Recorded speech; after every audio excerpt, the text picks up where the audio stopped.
1 ou 2 minutes parce qu'on voit qu'il y a pas mal de gens qui sont en train de se connecter. Donc on attend un petit peu que tout le monde arrive, mais on va commencer très rapidement. On nous fait signe que tout est bon au niveau de la technique. Le son est très bas, audible quand même, ou ça veut dire qu'il faut qu'on force un petit peu sur nos voix? Alors attendez, hop. Le son ils ont dit. Alors, on va forcer sur les voix. On va forcer sur nos voix, ouais. Ok. Allez, je vous propose qu'on commence. Son parfait pour moi, son ok, j'entends, parfait. En tout cas, ce qu'on... Tu peux venir, s'il te plaît, Clémence. Ce qu'on voit, c'est que vous avez tout de suite pris le pli de nous donner vos contributions en bas de l'écran. Donc ça, c'est parfait pour un webinaire réussi qui est plein de contributions et de participation. Alors pour certains, le son est très bas, pour d'autres... Alors peut-être à modifier de vos PC, peut-être augmenter le son sur vos PC. Ouais. Pour certains... Au son maximum, on a tout réglé au maximum de notre côté et on va surtout essayer de maintenir le volume de nos voix surtout. Ok, c'est parti, on lance, tout est ok. Alors, parfait, merci. Alors bonjour à tous, bienvenue tout d'abord, on vous remercie d'être présents si nombreux. On est vraiment ravis que l'annonce faite sur ce webinaire Clément, il y a un autre problème, je suis désolée, mais voilà, marcher comme ça.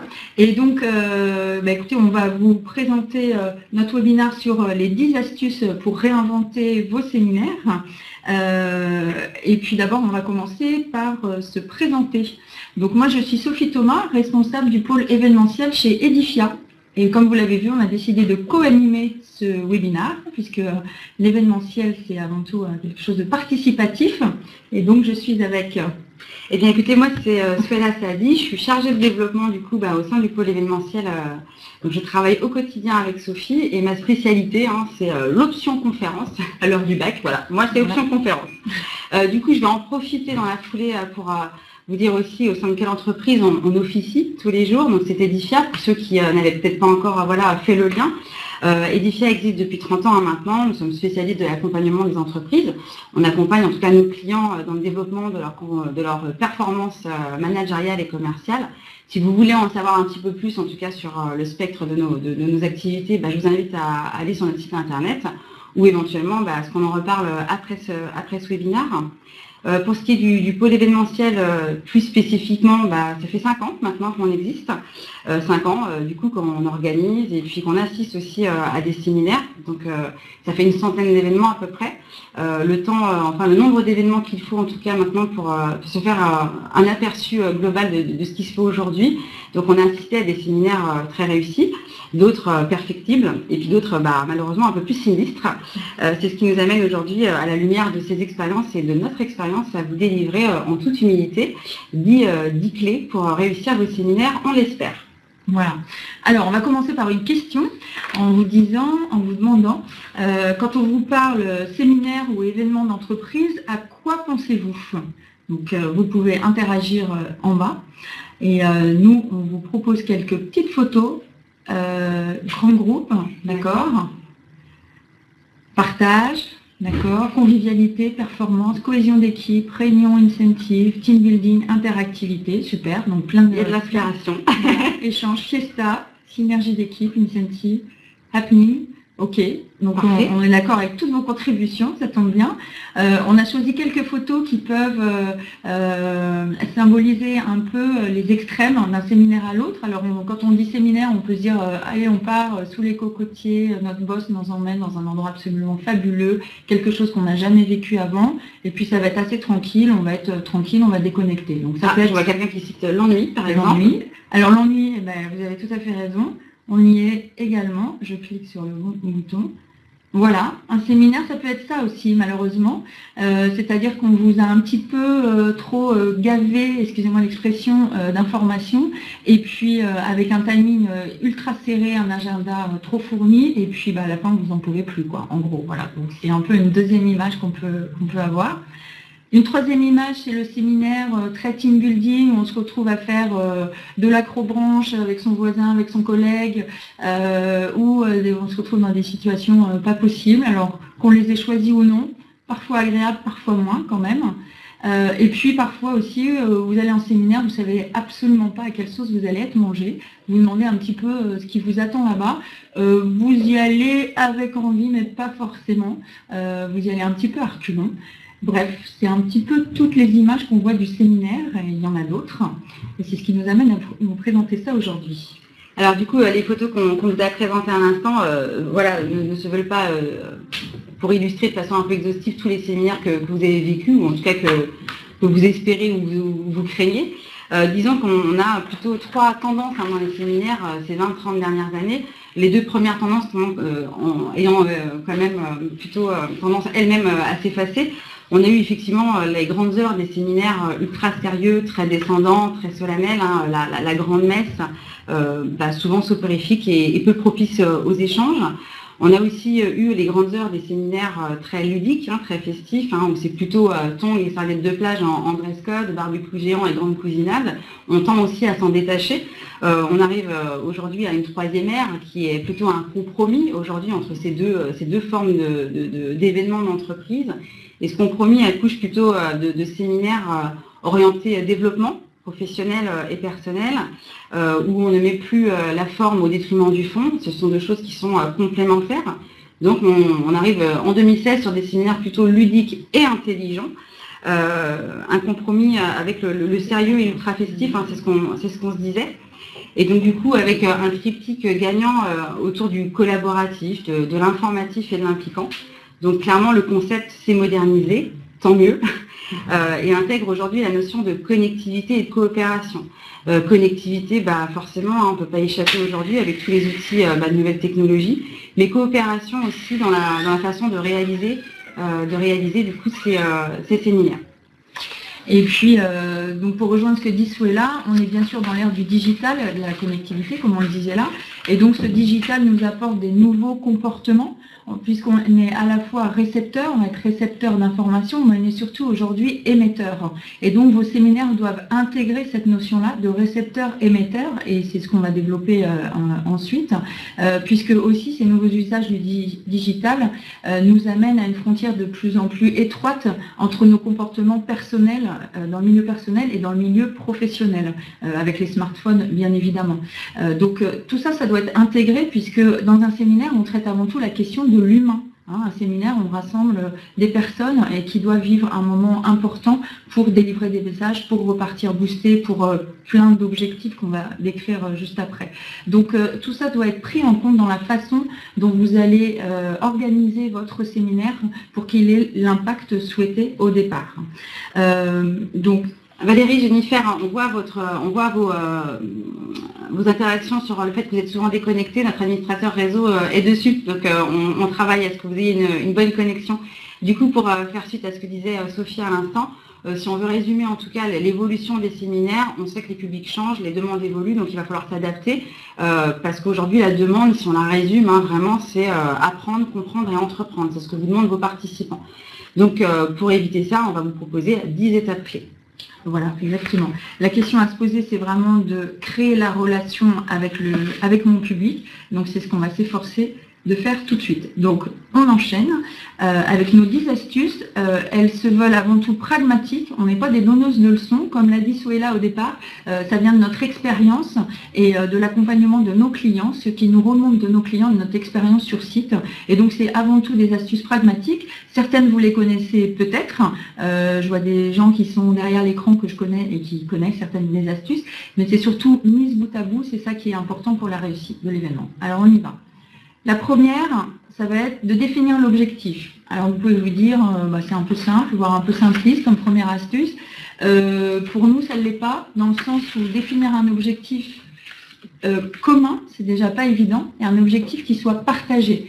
Donc déjà, c'est trouver un objectif, c'est pas en trouver 10 000, parce que votre séminaire ne pourra pas répondre à tous les objectifs. Il peut y avoir des sous-objectifs, mais c'est déjà en définir un. Et puis ensuite, le deuxième élément, c'est un objectif qui va être partagé au sein de votre CODIR, au sein de votre COMEX, et puis aussi avec les collaborateurs, puisque c'est eux que vous allez emmener en séminaire. Si on parle d'un séminaire collaborateur, on peut avoir des séminaires sur des franchisés aussi, donc c'est important de connaître aussi la température de vos franchisés à ce moment-là, qu'est-ce qu'ils en attendent.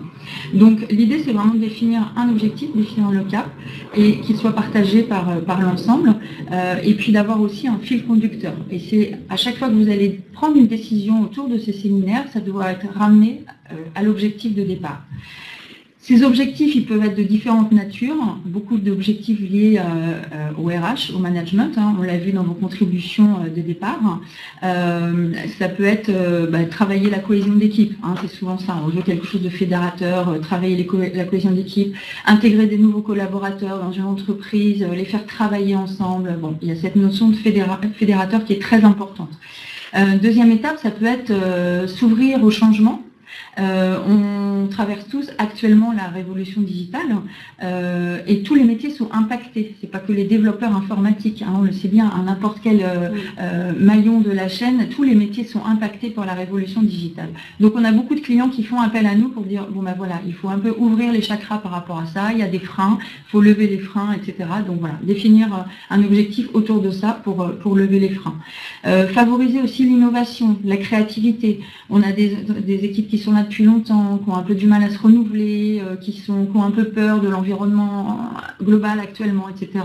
Donc il faut redonner de l'énergie au sein des équipes pour favoriser la créativité et l'innovation. Ça peut être aussi accompagner une réorganisation, il y a beaucoup ça, donc il faut que ça se passe au mieux. Présenter un nouveau projet d'entreprise, voilà. Et puis si vous avez fait un baromètre social avant pour justement sonder les attentes ou l'état actuel de vos collaborateurs, servez-vous-en comme élément concret de contenu pour votre séminaire. Vos collaborateurs ont des attentes, il faut répondre à ça. Il peut y avoir des objectifs d'ordre. Ces objectifs, en fait, ils sont variés, puisque ces objectifs-là, normalement, vous ressemblent. Ils ressemblent aussi à votre entreprise et ils définissent un cap. On est dedans. Ils s'inscrivent surtout dans un contexte, c'est-à-dire une actualité d'entreprise, un projet. Sophie l'a dit à l'instant. Ils peuvent répondre à une problématique qui est installée ou qui est ponctuelle. Ça peut être une réaction aussi à un changement significatif. Toutes les entreprises ne font pas d'événements ou de séminaires tous les ans. Parfois, c'est une actualité qui va engendrer un séminaire. Donc là, on est un peu plus dans la précipitation, mais pourquoi pas. Donc réaction à un changement qui soit perçu, on va dire, de façon positive ou négative, d'ailleurs par vos équipes. Ça peut être aussi une opération de promotion en direction de vos clients ou de vos prospects. C'est de la recherche, donc du coup, de nouveaux clients, augmentation de votre chiffre d'affaires, c'est le développement de la notoriété, ça peut être le lancement d'un produit, d'un nouveau catalogue, d'un nouvel outil. Parfois, on a besoin aussi de communiquer autour d'un nouveau CRM. Donc, j'ai presque envie de dire, toutes les possibilités s'offrent à vous, c'est vous qui faites votre séminaire.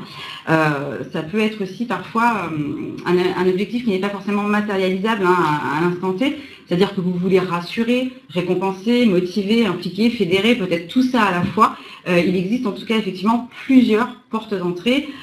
Sophie vient de dérouler tout ce qui était plutôt management, RH, innovation. Vous avez aussi souvent des objectifs purement commerciaux. Il s'agit de doper les ventes, de remonter le moral un peu des troupes, de fidéliser, de mobiliser effectivement un réseau de distributeurs, de franchisés, d'enseignes. Donc, go, en tout cas, c'est pas une mince affaire que de définir l'objectif. En tout cas, la question la question de départ, le point de départ de la construction de votre objectif, c'est de répondre à cette fameuse question, mon séminaire sera réussi si. Quand vous avez réussi à répondre à ça, vous avez fait déjà un grand pas. Exactement. Ça paraît un peu anodin comme phrase, mais si vous la notez et vous avez un séminaire à organiser prochainement, essayez de répondre juste à cette phrase-là. Vous allez avoir envie de mettre plein de choses au bout. Et c'est là où la difficulté commence, c'est-à-dire qu'il faut débroussailler un peu et puis se dire, notre priorité, c'est ça. Le numéro 1, c'est ça. Après, on va descendre un peu. Et puis, comme je vous l'ai dit, il faut que ça soit partagé en CODIR, en COMEX et avec vos collaborateurs, puisque on va du coup, comme ça, enchaîner sur la deuxième astuce. La deuxième astuce qui est d'impliquer les collaborateurs. On a parlé de participatif. Donc, on passe sur la deuxième astuce. J'en profite pour répondre à une des questions. Oui, le support est à disposition après. Donc, vous pouvez soit prendre des notes, soit vous l'aurez de toute façon à disposition sur le site. Alors, on passe au deuxième point qui est impliquer. Impliquer. L'étape 1 de l'action d'impliquer, c'est une action forte dans la préparation de votre séminaire, c'est de rompre un peu le carcan des clivages hiérarchiques. On entend par là tenter, dans la mesure du possible, de monter une équipe projet idéalement représentatif de toutes les fonctions de l'entreprise. C'est pas toujours possible, dû à la taille de l'entreprise, dû à la multiplicité des fonctions. C'est pour ça qu'on dit idéalement. L'objectif, c'est de faire adhérer, c'est aussi de valoriser vos collaborateurs dans cette démarche. Ça permet, en tout cas, c'est un avantage considérable, ça permet de libérer la parole, de tester des idées, de se renouveler aussi, parce que quand c'est toujours la même équipe qui planche sur les mêmes sujets, parfois, voilà, en termes de créativité, on est un petit peu arrivé au bout. Faire réagir, et surtout en termes de projection sur cette journée-là, de vous mettre à la place d'eux. Donc autant aller à la source, vous allez grandement vous simplifier les choses et peut-être éviter certains quiproquos. Impliquer en répartissant les rôles et en responsabilisant en fait chacun des acteurs, souvent sur des domaines en plus qui seraient peut-être pas les leurs au quotidien. Ça permet aussi d'ouvrir un petit peu le champ des compétences, on ne sait pas, il y a peut-être des pépites qui vont se révéler ce jour-là. Soulever en tout cas le rideau, invitez-les à venir voir en coulisses comment ça se passe. Ça va certainement les rendre indulgents aussi, et puis les rendre aussi ambassadeurs auprès des autres participants. Attention, toutefois, un groupe hétérogène, sur le principe, ça ne veut pas forcément dire un gros groupe, c'est-à-dire éviter le surnombre, parce qu'un groupe de travail qui est très fourni, ça peut surtout vous embarquer sur des prises de décision ralenties, ça peut provoquer des débats qui, du coup, retard de discussion qui traîne en longueur, et ça bloque un peu l'avancée de votre projet. Donc, essayez de mettre le curseur dans la mesure du possible.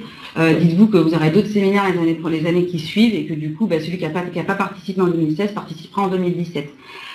Comme le disait Sophie dans la définition de l'objectif, c'est aussi valable à ce moment-là quand vous impliquez. Impliquer, c'est peut-être aussi ressortir le dernier baromètre social si vous en avez fait un, pour vous appuyer dessus aussi, pour aller chercher la parole des collaborateurs qui normalement a dû s'exprimer librement à cette occasion. Impliquer toujours, étape 2, d'impliquer du coup, sensibiliser tous les acteurs à la réussite de votre séminaire. Quand on dit tous les acteurs, ce sont encore une fois ceux qui opèrent en coulisses, prestataires techniques, intervenants, agences, consultants, clients, franchisés. L'idée, c'est de vous assurer aussi de la bonne compréhension de vos objectifs, que vous êtes dans la bonne orientation, et ça va vous aider aussi à libérer votre parole à vous cette fois-ci, sans parler de vous allonger sur le divan. Il est quand même temps d'exprimer aussi ce que vous voulez avec vos propres mots et surtout d'être prêt aussi à vous remettre en question. Soyez attentifs aux suggestions et aux remarques des gens qui vous entourent dans la préparation de ce séminaire. Souvent aussi, il y a des professionnels, donc ils sont du coup à agrémenter leur expérience, ils sauront vous dire si vous allez ou pas dans la bonne direction. Clairement, faites-en des alliés, des partenaires. Et en effet, je rebondis sur ce que dit Sou, et là, à nouveau, puisque c'est une étape clé, dans le sens où vous éviterez un peu les fausses bonnes idées. Vous savez, quand on est en réunion brainstorming, comme ça, on dit, tiens, qu'est-ce qu'on va faire au séminaire l'année prochaine? Tiens, si on faisait ça, si on faisait ça. Sauf qu'on a testé que auprès d'une équipe, l'équipe RH ou l'équipe communication en général, qui sont les deux équipes organisatrices de ces séminaires. Et puis, on a oublié de se dire, tiens, l'équipe de commerciaux ou l'équipe de techniciens là-bas, finalement, c'est pas ça qu'ils attendent. Et voilà, on pense avoir l'idée du siècle, et puis ça tombe à plat. Donc, ça ne veut pas dire que tout le monde va être au courant de tout ce que vous allez faire dans le séminaire, mais vous avez une équipe projet que vous constituez et qui est un petit peu, assez multiple d'une certaine façon, un socle. Et puis, vous allez comme ça tester et ça permet aussi de faire adhérer. Donc, vous avez déjà une partie de l'auditoire où vous êtes sûr du tir quand vous arrivez sur place. Donc, c'est très important pour la réussite du séminaire. Et puis aussi, en impliquant en amont, il y a aussi tous les outils digitaux d'aujourd'hui. Vous pouvez ouvrir des plateformes interactives en amont de l'événement. Ça va créer du teasing, un hashtag aussi. Quand vous êtes en lancement de produit, par exemple, ça fait monter un petit peu la température et la pression et ça donne envie d'aller sur l'événement. Donc, servez-vous-en de tous ces outils-là. On pourrait faire un webinaire spécial là-dessus, tellement il y a de choses à faire, tellement c'est très lié à l'événementiel, tout le digital. Alors, on va passer maintenant à la troisième partie, puisque une fois qu'on a impliqué, donc on a créé notre équipe projet, on a défini l'objectif, maintenant on va passer à la partie organisationnelle. Mais vous voyez, c'est notre troisième point, c'est pas le premier, parce que qui dit événement dit organisation, mais il y a quand même du travail préparatoire pour nous en amont. Organiser, c'est choisir une date. Évidemment, vous choisissez une date en fonction de votre saisonnalité et de votre activité, ça c'est une évidence, et vous choisissez un lieu. Le lieu et la date, nous, on les a pas mis en premier, vous avez remarqué, on a d'abord défini l'objectif, parce que choisir un lieu, c'est en lien avec votre objectif, justement. C'est-à-dire que si vous êtes justement sur la créativité, l'innovation, la recherche d'innovation,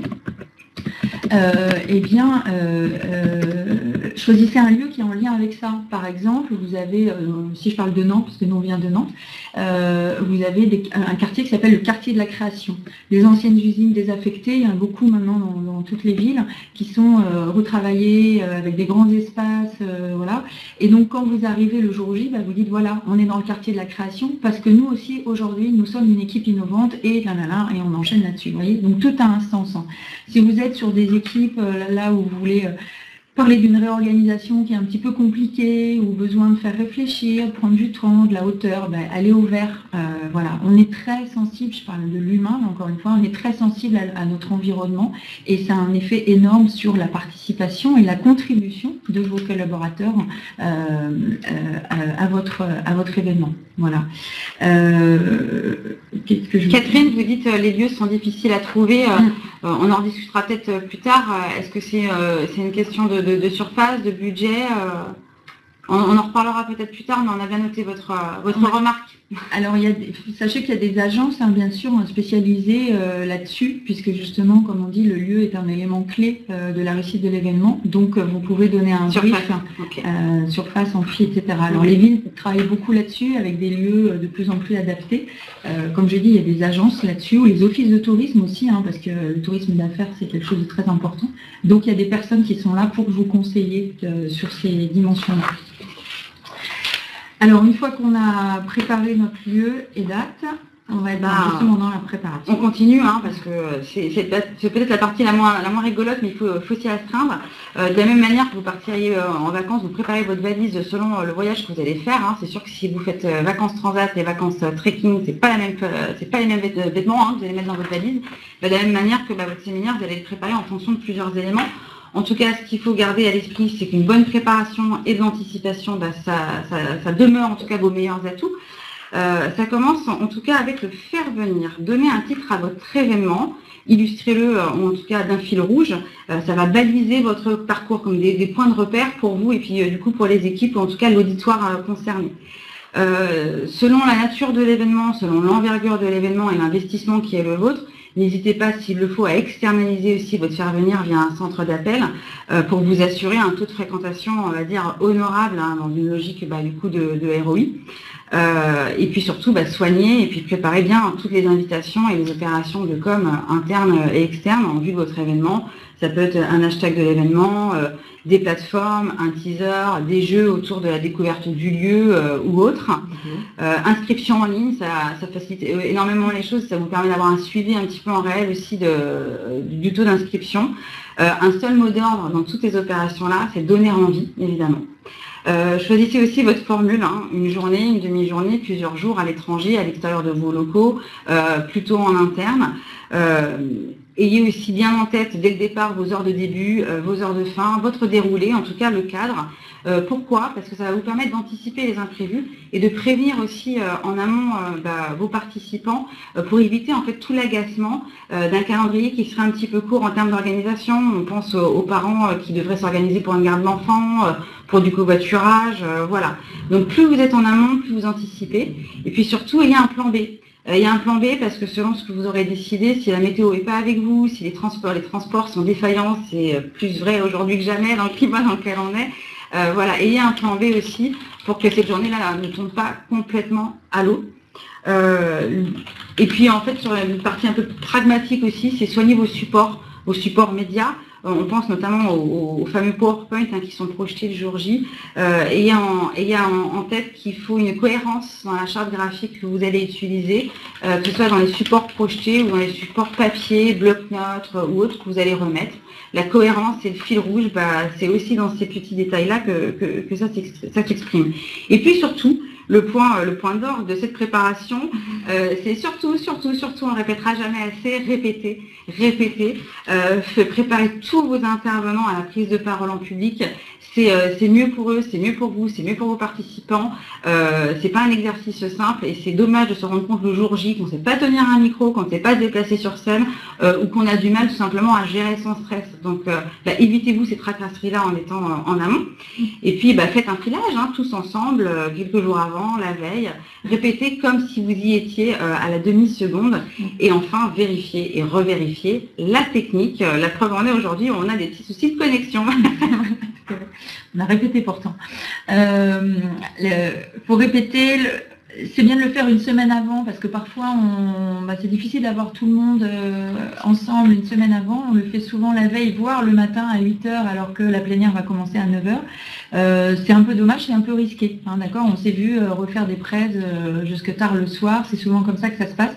Donc le mieux c'est quand même d'essayer de le faire avant pour la sécurité de tous et la réussite de l'événement surtout. Voilà. Pour rebondir sur ce que disait Surya sur le faire venir, j'avais un rendez-vous avec un patron de franchise la semaine dernière qui, pour faire venir ses franchisés l'année prochaine, puisque des séminaires ne sont pas toujours obligatoires, il s'y prend 10 mois à l'avance et il va faire du teasing tous les mois. Et il va monter comme ça en puissance pour être sûr que les gens ont déjà bien eu l'information, puissent s'organiser et être présents sur site.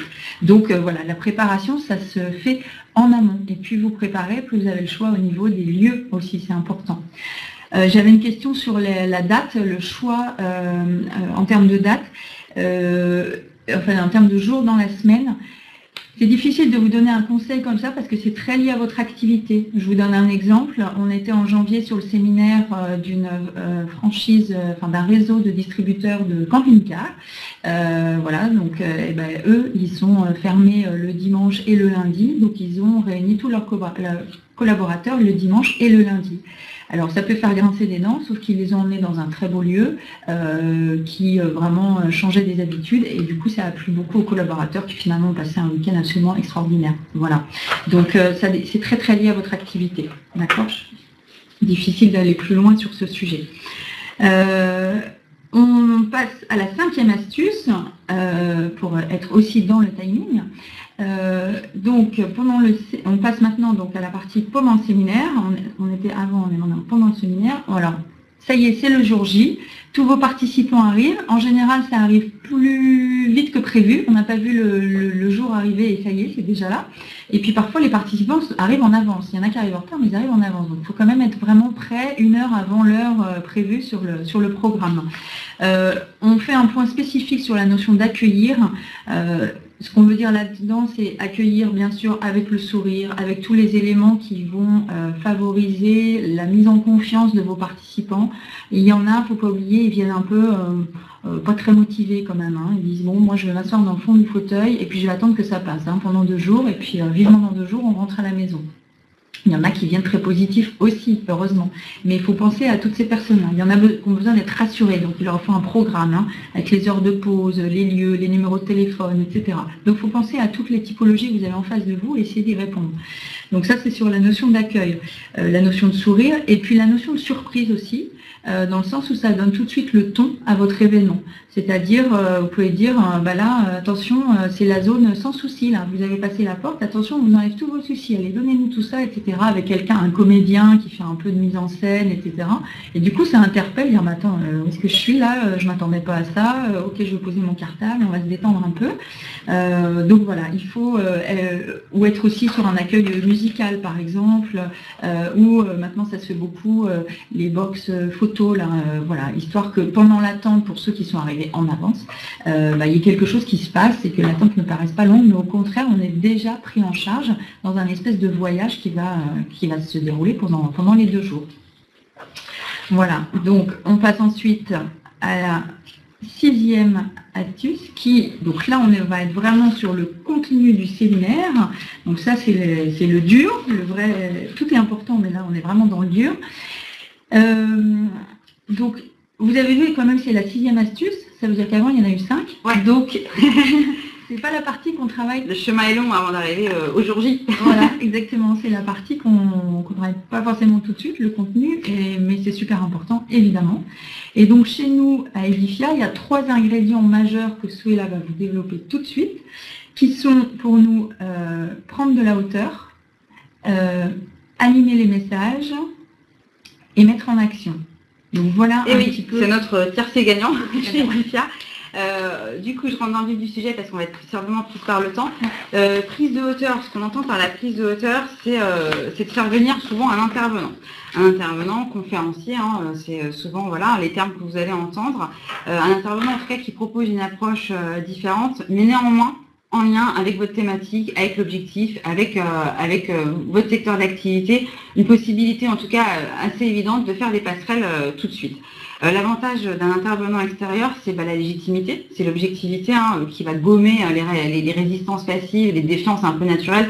C'est-à-dire qu'on vous accorde au fil des années plus vraiment le crédit ou l'attention que vous méritez certainement, mais ça permet de renouveler en tout cas des messages qui ont été souvent érodés en fait par une communication classique. Donc il faut renouveler un petit peu les canaux et l'intervenant extérieur va vous permettre cela.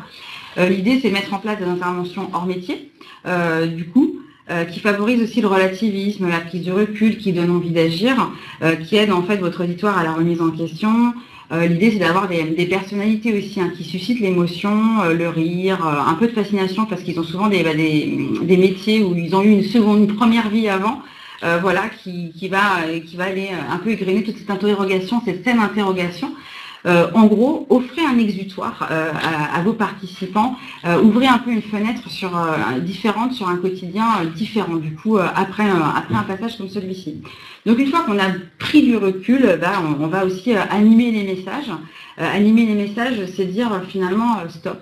Stop aux plénières magistrales, descendantes, avec des slides qui défilent, intégrer de la vidéo, des témoignages sur scène, des collaborateurs sur scène qui témoignent, qui parodient aussi parfois leur quotidien, parce que ce dont on rit passe beaucoup mieux, clairement.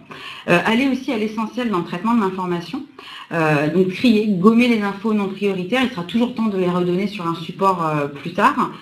Simplifier aussi les données chiffrées, schématiser, illustrer. Il n'est pas rare maintenant de voir des dessinateurs en live qui dessinent un petit peu l'information en direct, donc c'est très sympathique comme rendu, et puis pour le coup c'est extrêmement dynamique. Et puis encore et toujours, à l'heure du 4.0 bientôt, surfer sur la vague du numérique, exploiter l'ultra-connectivité de vos participants, au moins ils auront une bonne raison d'avoir leur smartphone à la main. Donc n'hésitez pas, quiz, questions en direct, nuage de mots, renouveler en tout cas les modes de communication le jour J. Et puis mettre en action, c'est à la fois sur la plénière et c'est aussi des ateliers, c'est du team building. L'idée c'est que tout le monde s'active dans la mesure du possible le jour J. On participe, on se mélange, on va le faire tant qu'il est chaud. Et puis surtout, on amorce de suite la réflexion engagée pendant la plénière. On travaille, on réfléchit en groupe, on se mélange. Et puis on fait avancer tout de suite la réflexion soulevée pendant la plénière. Voilà. Donc en gros, c'est stop à la passivité. On provoque une rupture, notamment dans la succession de ces temps forts. On allège le rythme, justement, Sophie, en parlant de rythme. Exactement. Donc on passe du coup à la 7e astuce, qui est rythmer.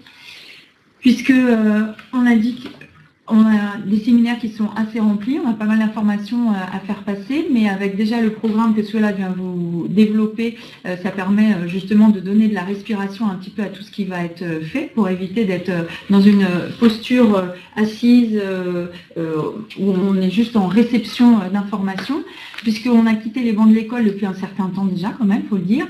On n'est plus habitué à rester comme ça, assis à recevoir de l'information, et puis aussi notre cerveau n'est pas fait pour ça, puisqu'on a une attention optimale qui dure 18 minutes maximum. Donc imaginez bien qu'une plénière de 2h30 avec 100 slides, ça a du mal à passer. Donc nous, on milite pour des ruptures de rythme. Le rythme, c'est quoi? C'est déjà un agenda qui est bien construit, ce sont des pauses, 30 minutes, ça nous paraît la bonne durée, c'est-à-dire le temps de faire sortir une salle, qu'ils aillent aux toilettes, qu'ils aillent fumer la cigarette, manger la pause, etc. Et puis vérifier les mails. Donc voilà. Et puis, c'est surtout les temps informels sont aussi importants que les temps formels, c'est ça qui est important. Souvent, ce sont des collaborateurs ou des personnes qui n'ont pas l'habitude de se voir. Donc à la pause, c'est le moment d'échanger. C'est aussi le moment de digérer toute l'information qui vient d'être donnée. Si vous voulez les embarquer, donnez-leur de la respiration. Voilà, c'est vraiment le message qu'on a à faire passer. Et ça, c'est une bataille en interne, parce que la DIRCOM va se battre avec son DG qui va dire « mais ton agenda n'est pas assez rempli ». Mais non, mais justement, si on veut que le message et l'objectif de départ, ça aille jusqu'au bout, il faut leur laisser le temps de digérer l'information, et là, on est sûr qu'ils vont repartir avec quelque chose. Pas vouloir trop charger, trop en dire. On milite aussi contre la sursollicitation pendant les repas. Laissez-les manger tranquille. Hein. C'est justement le moment où ils peuvent parler. En général, ils ont eu un micro dans la tête pendant toute une journée. Donc voilà, laissez-les discuter entre eux. Ils ont besoin de ça. Et ils ont envie de ça. Souvent, à la fin sur les questionnaires, qu'est-ce qu'on voit? C'est manque de temps, parce qu'il y a un agenda trop chargé. Et il y a des gens que ça frustre beaucoup. Moi, la première, quand l'agenda n'est pas suivi. Manque de temps et puis manque d'échange avec les participants. C'est dommage. On a fait des frais, ça coûte cher de faire venir 50, 100, 500 personnes dans un endroit et on ne leur a pas donné l'occasion de discuter entre eux. Et profiter peut-être aussi des lieux, pour le coup. Et profiter du lieu, exactement. Pour privilégier 1 ou 2 heures, enfin 2 heures de temps libre quand il y a un spa, un sauna. C'est une coupure hein, dans leur quotidien, donc il y a des petits moments qui doivent rester un peu en suspens. C'est là où la magie opère, hein, souvent, où la cohésion a lieu de manière complètement tacite. Donc au contraire, exploiter ces temps morts à fond. En tout cas, voilà pour ce qui est du rythme. Là, sur l'astuce numéro 8, eh ben, on arrive à la fin de votre séminaire. Hein, vous arrivez à la fin de votre journée de séminaire, donc c'est presque fini. Il faut que vous séparez, en tout cas de vos équipes, de votre auditoire, parce que quand je dis ça, je pense aussi à des événements clients, de promotion ou autres. Donc ça, c'est valable pour tous les événements. Même si vous ne dites qu'un au revoir, ça reste votre dernière impression. Donc soignez votre sortie de scène aussi. Donc n'oubliez pas de restituer, de reformuler sur les points clés de votre journée, de remercier l'ensemble des parties, nommer les personnes, les groupes d'individus dans la mesure du possible. Un accueil, ou en tout cas un au revoir personnalisé, c'est toujours plus agréable. N'hésitez pas en tout cas à dire le plaisir normalement qui a été le vôtre d'avoir partagé ce moment-là avec eux. Et puis rappelez aussi que ce moment-là est une étape d'un projet plus vaste qui s'inscrit vraiment dans un projet aussi de progression et profitez-en pour amorcer la prochaine étape, donner le prochain rendez-vous quelque part. Est-ce qu'on a des exemples de sorties réussies je ne sais pas, Sophie? Oui, en effet, un exemple récent, j'ai trouvé ça très bien fait, c'est-à-dire que le dirigeant qui était sur scène a invité les personnes organisatrices de l'événement à monter sur scène, voilà, pour les remercier, et puis plus largement les nouveaux arrivants monter sur scène aussi, et puis une autre équipe qui avait fait telle chose pendant l'année, une best practice ou quelque chose comme ça, monter sur scène, et au final il a réussi à inviter tous les participants sur scène. Et là, on est vraiment dans le ton de ce qui peut se faire en termes de participatif et qui colle aussi à tout ce que les dirigeants disent aujourd'hui. La richesse de l'entreprise, c'est vous, ce sont les hommes. Donc, vous êtes tous autour de moi, on est tous ensemble et vraiment on réussit quelque chose. Vous mettez une musique par là-dessus, je peux vous dire qu'ils sortent, en général, ils sont remontés à bloc, dans le bon sens du terme, plutôt galvanisés. Donc, c'est l'objectif atteint. Olivier, je fais une parenthèse sur votre demande sur des idées de nom. Là, j'en ai pas spontanément, mais je pense que le terme générique qui remplacerait séminaire aujourd'hui, ce serait peut-être rencontre. Voilà, sur les rencontres annuelles, des rencontres biannuelles, je trouve que rencontre résume bien cette notion de collaboration, en tout cas qui aujourd'hui emprunte un petit peu tous les événements. Voilà, je suis d'accord aussi avec convention, je vois que c'est écrit là. Et nous, on vous invite à donner un titre à votre séminaire. Voilà, récemment, on avait, je rencontre une cliente qui est peut-être derrière l'écran, qui disait s'appelait le top 400, voilà, parce qu'ils étaient 400 à se retrouver. Voilà, ça peut être lié à votre projet d'entreprise, réussir ensemble. Enfin voilà, on peut aller beaucoup plus loin en termes de communication. Les équipes de communication sont là pour ça. Mais donner un titre, et puis donc une identité graphique, comme on l'a dit tout à l'heure, ça donne tout de suite le ton. Et maintenant, on est après le séminaire. Donc, après le séminaire, évidemment, on va mesurer, mais ça, je crois que tout le monde le fait. J'espère, évidemment. On l'a déjà suffisamment dit. C'est une étude, c'est un questionnaire en ligne. Il peut y en avoir des plus simples jusqu'aux plus élaborés. Ça prend pas beaucoup de temps pour les collaborateurs. Soit ils le font sur site, soit ils le font en retour. Sur site, c'est quand même mieux parce qu'on a les réactions à chaud et on est sûr qu'ils répondent. Mais en retour au bureau, ça se fait aussi maintenant avec Internet. On a moins de déperdition qu'avant, je dirais. Donc l'idée, c'est de mesurer la satisfaction, les messages retenus, bien sûr, les engagements pris et mis en place. Ça, c'est important parce que parfois, on a fait des workshops, on a dit, voilà, on va mettre ça en place, demain, on met ça en place. Bon, voilà, il faut être sûr que ça soit bien entendu et que ça soit fait. Mais c'est là où on va dire que mesurer ne suffit pas, Souhait-là. Non, il faut capitaliser et faire vivre en fait votre événement, votre rencontre dans le temps. C'est remise de carte mémo, c'est envoyer une carte postale à je sais pas, moi, à J+1 mois, enfin pas du coup à N+1 plutôt. Rappel d'engagement, Sophie vient de le dire, ce sont des newsletters, des piqûres de rappel via un album souvenir, un clip de votre journée, pourquoi pas.